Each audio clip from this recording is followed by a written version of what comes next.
você que acompanha as redes sociais do Lacerda Santana Advocacia, seja muito bem-vindo a mais uma edição do Direito ao Ponto Bate-Papo. Chegamos à nossa 4ª edição. Eu me chamo Vitor Feitosa e hoje vamos falar sobre direito previdenciário, aposentadoria híbrida, um tema que tenho certeza que vai interessar muita gente.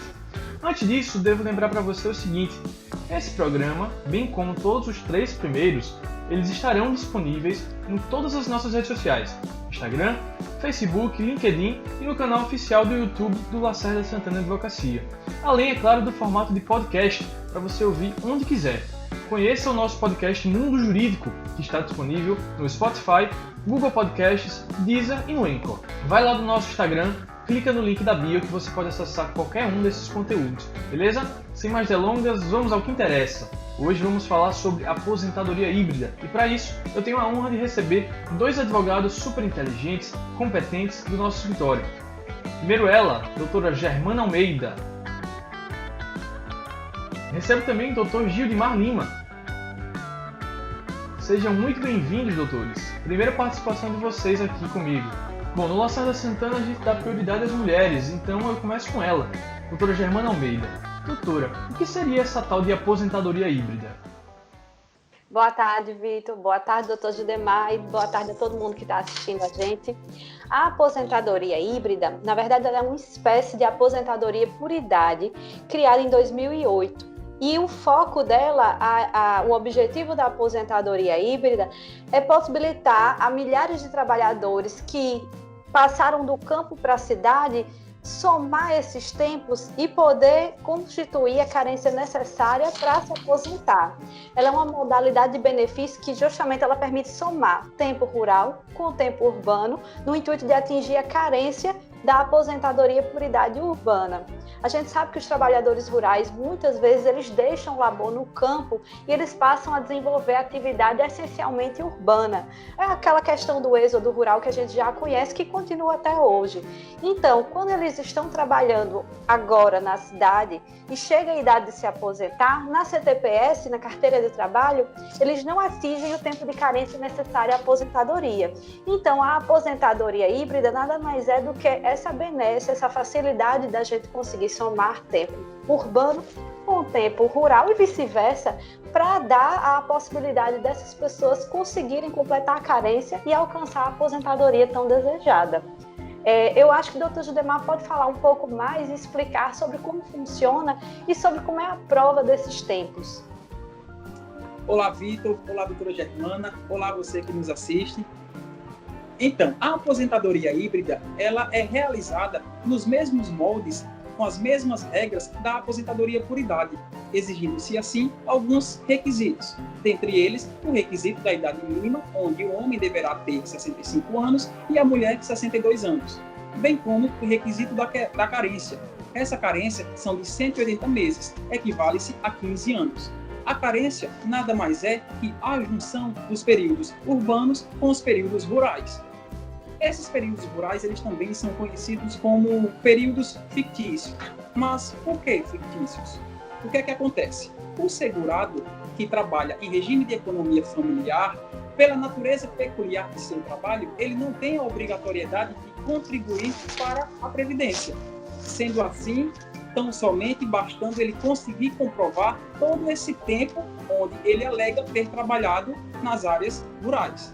Como estamos falando de carências advindas de trabalhos de naturezas diversas, rurais e urbanos, a prova desses períodos também elas são diferenciadas. A comprovação dessa carência, assim como eu falei, há uma distinção.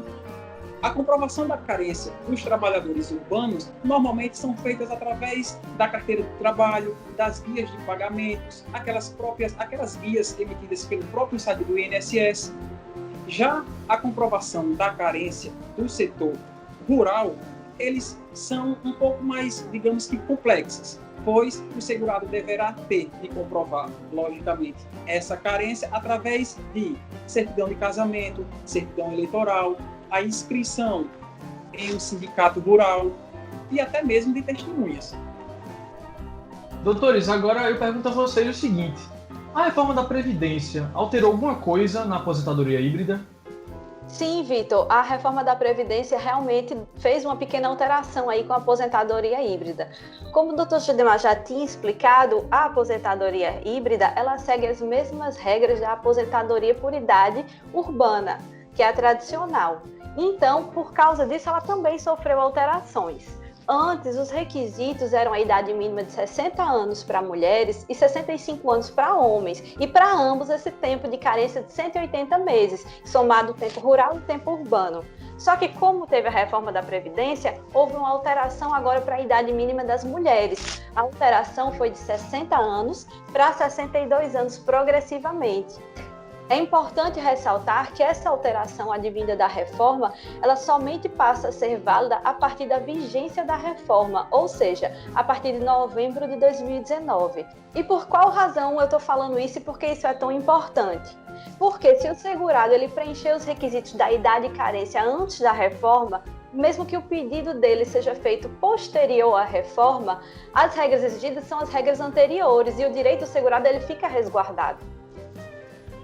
Outro ponto interessante, doutora, e de grande importância, é o seguinte, é que para o requerimento do benefício não é necessário ter a qualidade de segurado. O que era que estava acontecendo? Havia um posicionamento da administração pública de que o segurado ele deveria estar necessariamente trabalhando na área rural antes de realizar o pedido da sua aposentadoria. Ocorre que esse raciocínio ele não fazia muito sentido, pois a aposentadoria híbrida ela foi inserida em nosso ordenamento jurídico em 2008 com o intuito de tentar ajudar essas pessoas que saíam do campo e vinham para a cidade, que é o conhecido êxodo rural. Contudo, a partir de 2016, esse entendimento da administração pública em exigir esse último vínculo do segurado como rural, ele foi superado. Ele foi superado pela súmula 103 do TRF da 4ª Região, bem como pelo tema 131 da TNU. E esse entendimento atual, ele é no sentido de que é irrelevante a natureza do último vínculo no período imediatamente anterior ao pedido do segurado no INSS. Além disso, não há sequer a necessidade de se estar trabalhando, seja no campo, seja na cidade. Quando for fazer o pedido da aposentadoria, basta tão somente o segurado preencher os requisitos da idade mínima, bem como da carência. Então, se o segurado preencheu esses requisitos anteriormente, pode pedir a qualquer tempo o seu benefício da aposentadoria híbrida. É importante salientar que no caso da aposentadoria híbrida é totalmente irrelevante a predominância de um ou outro trabalho. Ou seja, pode sim o segurado ter mais vínculos na área urbana ou pode ele também ter mais vínculos na área rural. Para deixar muito claro para vocês, é o seguinte, digamos que João, 65 anos, passou 10 anos de sua vida trabalhando de carteira assinada no comércio, ou seja, um vínculo urbano. E tem 5 anos como agricultor. Ele tem direito à aposentadoria híbrida? Tem sim. Bem como um outro exemplo, digamos que Antônio, com 65 anos, passou 12 anos trabalhando no roçado, ou seja, na área campesina, na área rural, e seus últimos 3 anos foram de vínculos urbanos. Ele terá direito? Terá direito sim à aposentadoria híbrida. Assim como em 2016 tivemos notícias positivas, através da súmula 103 do TRF da 4ª Região e o tema 131 da TNU, agora, em 2019, foi reafirmado no tema 1007 do STJ em relação ao tempo remoto. Não foi isso mesmo, doutora Germana? Sim, sim.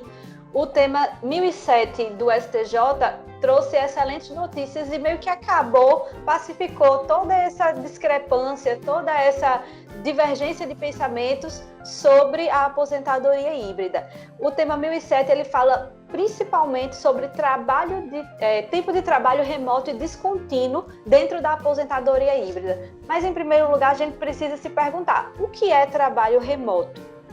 Trabalho remoto ele é considerado aquele tempo de trabalho rural que ele foi elaborado, ele foi exercido antes de 1991, ou seja, anterior à vigência da Lei 8.213, que é a Lei de Benefícios. E ela é um marco, essa lei, porque ela passou a reger e dispor sobre benefícios previdenciários.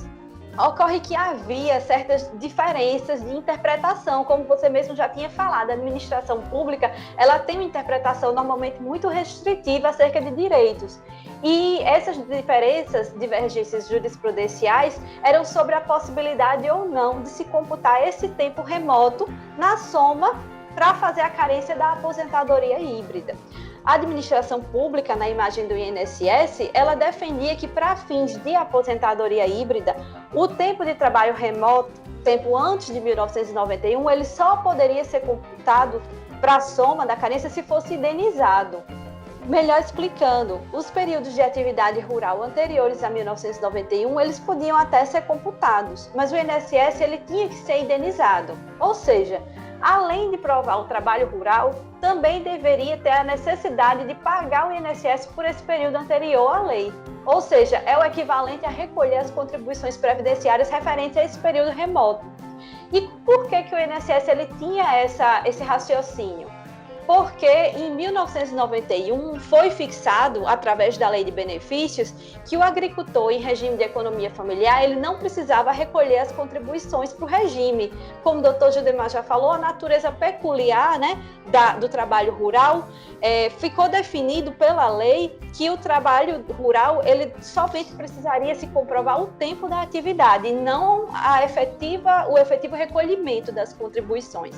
Então, para o INSS, se somente a partir de 91 é que ficou dispensado ao trabalhador rural o recolhimento das contribuições, os períodos anteriores à lei, anteriores a 91, como não tinha nenhuma disposição legal sobre isso, para o período ser computado, o INSS ele deveria ser indenizado, ou seja, ele deveria ser pago, o equivalente a essas contribuições.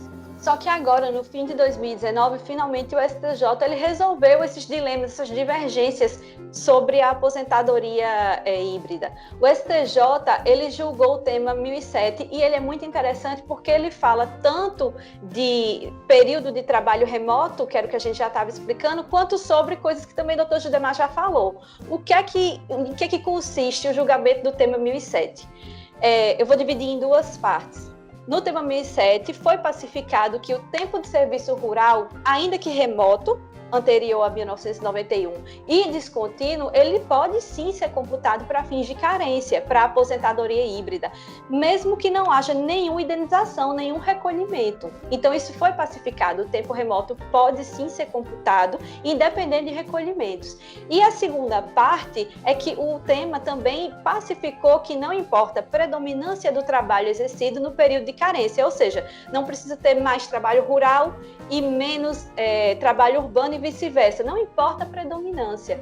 E também não importa o tipo de trabalho que estava sendo exercido na época que foi requerido o benefício, porque antes o INSS achava que precisava ser o trabalho rural. E aí o tema pacificou, ele falou, não importa, como a gente já viu, sequer precisa se estar trabalhando na época que for pedido o benefício. Se você atingiu a carência e o requisito etário, a idade, você pode pedir o benefício a qualquer tempo.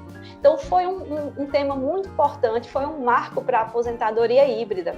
E ainda é importante ressaltar que esse julgado, ele ocorreu no rito dos recursos repetitivos, ou seja, é um precedente vinculante e de observância obrigatória em todo o âmbito judicial. Então, é algo que todos os tribunais, todo mundo vai ter que obedecer.